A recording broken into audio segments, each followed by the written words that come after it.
Hello friends, आज हम लोग भारतीय अर्थव्यवस्था के तहत बैंकिंग सिस्टम या बैंकिंग प्रणाली को देखेंगे और भारतीय वित्तीय संस्थान का अध्ययन करेंगे।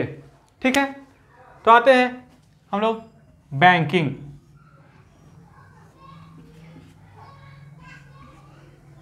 सबसे पहला सवाल, बैंकिंग है क्या? तो ये बैंकिंग जो है यह बैंकस शब्द से लिया गया हुआ है। कहाँ से लिया गया हुआ है? बैंकस शब्द से। बैंकस, जिसका अर्थ होता है बेंच पर बैठकर मुद्रा का आदान प्रदान करना। क्योंकि बैंकिंग जो है वो पश्चिमी विचारों की अवधारणा है। यही कारण है कि जो वो लोग का बेंच डेस्क पर शुरुआती में मुद्रा का आदान प्रदान होता था, इसीलिए बैंकिंग सिस्टम वहाँ से आया। और ठीक है, यह बैंकस शब्द से लिया गया है, जिसका अर्थ होता है बेंच पर बैठकर मुद्रा का आदान प्रदान करना। वर्तमान में तो केबिन बनाकर टेबल कुर्सी पर बैठकर मुद्रा का आदान प्रदान करते हैं। ठीक है, लेकिन प्राचीन काल में आपको बेंच पर ही बैठकर मुद्रा का आदान प्रदान किया जाता था। ठीक है, चले भारतीय वित्तीय संस्थान के बारे में अध्ययन करते हैं। तो भारतीय वित्तीय संस्थान को हम दो भागों में विभाजित कर सकते हैं। कौन कौन? पहला हो गया संस्थागत, दूसरा हो गया गैर संस्थागत। संस्थागत या संवैधानिक संस्थान, ऐसे संस्थान जो भारतीय संविधान के तहत निर्मित किए गए हैं वो कहलाते हैं संवैधानिक संस्थान। ठीक है, जैसे SBI bank, CBI bank, ICICI bank, union bank, ADFC bank या बंधन बैंक, IDFC बैंक, सरकारी हो या प्राइवेट, दोनों बैंक जो होते हैं वो क्या है? वित्तीय संस्थान के, संस्थागत वित्तीय संस्थान के तहत आते हैं, क्योंकि वो भारतीय संवैधानिक व्यवस्था के तहत निर्मित हुए हैं और इन पर RBI का क्या है? सिक्का चलता है, यानी कि ये RBI के अंडर कार्य करती है। देखते हैं यहाँ आधुनिक बैंकिंग की शुरुआत पश्चिमी देशों से मानी जाती है, क्योंकि हमारे देश में जो है गैर संवैधानिक और गैर संस्थागत संस्थानों का बोलबाला है। आज भले ही कितनी भी सारे लोगों का बैंक में अकाउंट क्यों न खुल जाए, बैंक की जो शाखा है गांव-गांव क्यों न पहुंच जाए, फिर भी हमारे यहाँ वर्तमान में क्या है? बैंकिंग सिस्टम जो है वह अभी उतनी कारगर नहीं हुई है, क्योंकि अभी भी हमारे यहाँ गैर संस्थागत वित्तीय संस्थान ज़्यादा प्रभावी है।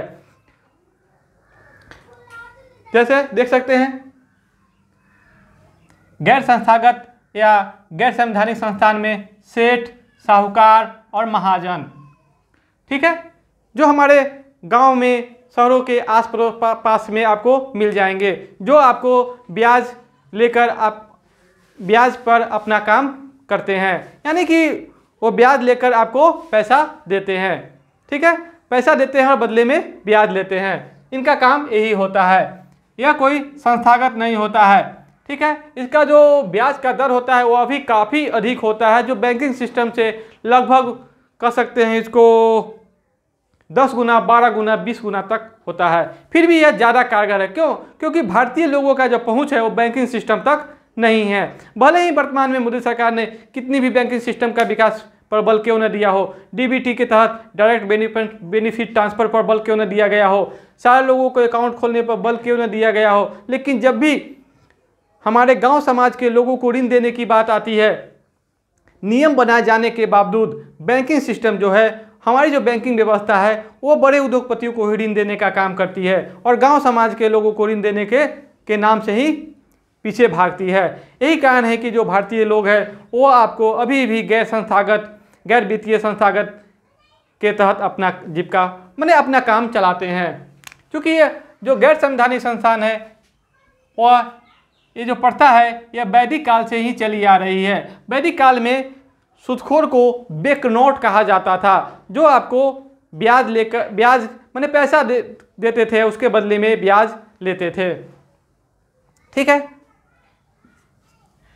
वित्तीय पूंजीवाद क्या है? बैंकिंग सिस्टम के तहत एक सवाल आया कि वित्तीय पूंजीवाद, क्योंकि ये बैंकिंग जो होता है ये पूंजी लगाकर ही पूंजी कमाया जाता है, तो ये वित्तीय पूंजीवाद क्या है? पूंजी लगाकर ही पूंजी कमाना क्या कहलाता है? वित्तीय पूंजीवाद, फाइनेंशियल कैपिटलिज्म। क्या है? Financial capitalism. अब आते हैं भारत में, क्योंकि जो बैंकिंग सिस्टम था गैर संस्थागत, वह वैदिक काल से चली आ रही थी। तो भारत में सिस्टमैटिक ढंग से बैंकिंग सिस्टम का शुरुआत कब हुआ?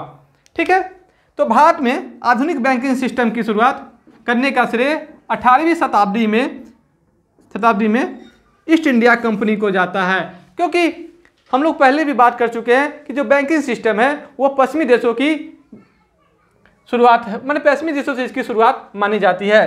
तो ईस्ट इंडिया कंपनी जब भारत में आई तो उसे जब पैसा की जरूरत पड़ी तो उन्होंने बैंकिंग सिस्टम की शुरुआत करी।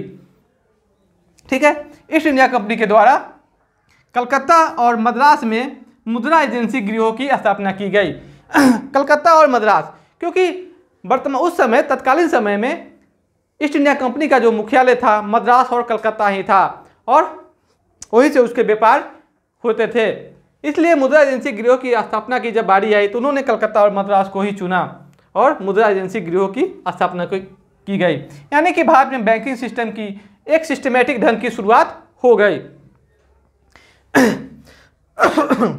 यूरोपीय पद्धति पर आधारित भारत का पहला बैंक, यूरोपीय पद्धति पर आधारित भारत का पहला बैंक बैंक ऑफ हिंदुस्तान था।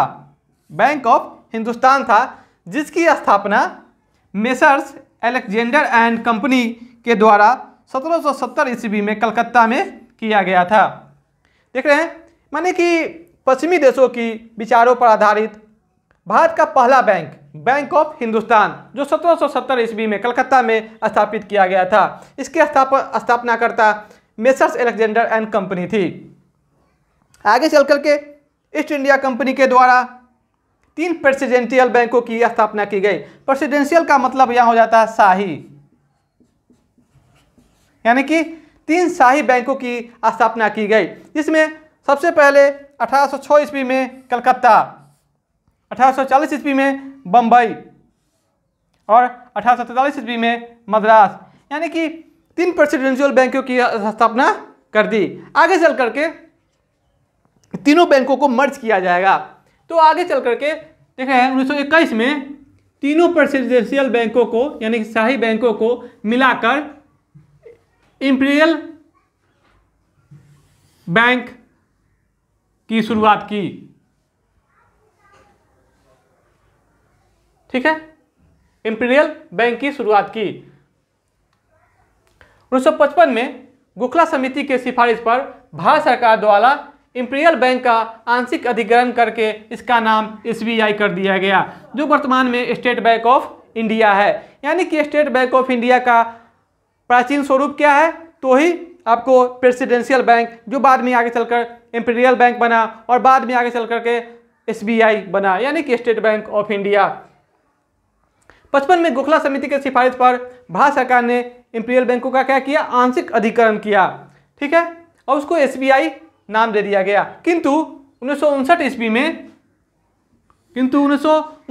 ईस्वी में एसोसिएट या एसबीआई एक्ट पारित कर करके एसबीआई यानी स्टेट बैंक और उसके समूह की स्थापना की गई, जिसमें 7 उसके समूह के बैंक भी रखे गए, जो बाद में आगे चल करके मोदी सरकार के द्वारा जुलाई 2017 में सभी बैंकों को मर्ज कर एसबीआई एक ही एसबीआई बना दिया जाएगा और उसमें आगे चल करके भारतीय महिला बैंक को भी मर्ज कर दिया जाएगा। जो हम लोग एसबीआई का एक चैप्टर ही है जो हम लोग उसमें विस्तार से अध्ययन करेंगे। 1881 में अवध कमर्शियल बैंक 1881 में अवध कमर्शियल बैंक की स्थापना की गई। देख रहे हैं यहाँ पे 1881 में अवध कमर्शियल बैंक की स्थापना की गई, जो विदेशी पूंजी से निर्मित भारतीय द्वारा प्रबंधित पहला बैंक था। यानी कि 1881 में लखनऊ में जो अवध कमर्शियल बैंक की स्थापना की गई, उसमें पूंजी तो विदेशी था लेकिन उसका जो मैनेजमेंट था वो इंडियन के हाथों में था।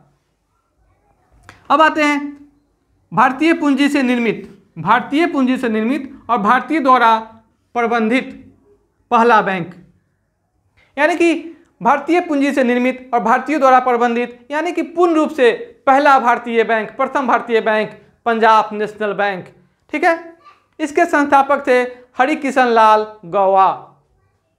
हरिकिशन लाल गौवा।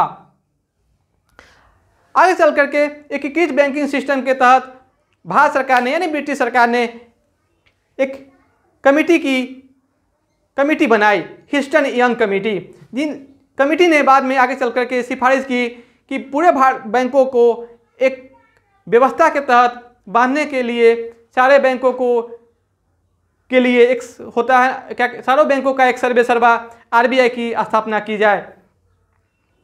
तो ह्यूस्टन यंग की जो सिफारिश करी एक सेंट्रल बैंक की एक सेंट्रल बैंक होना चाहिए जो सारे बैंकों पर क्या करे, काबू रखे और किसी बैंक को अपने हद के बाहर ना जाने दे। तो ह्यूस्टन यंग की सिफारिश पर 1934 में ब्रिटिश सरकार यानी भारत सरकार ने आरबीआई एक्ट पारित किया और इसके आधार पर 1 अप्रैल 1935 को 5 करोड़ की अधिकृत पूंजी के साथ आरबीआई यानी कि रिजर्व बैंक ऑफ इंडिया की स्थापना की गई। तो इस प्रकार हम लोगों ने भारत में बैंकिंग सिस्टम की व्यवस्था की विकास की रूपरेखा का अध्ययन किया है। आगे चल करके हम लोग इसके बारे में विस्तार से अध्ययन करेंगे। ठीक है।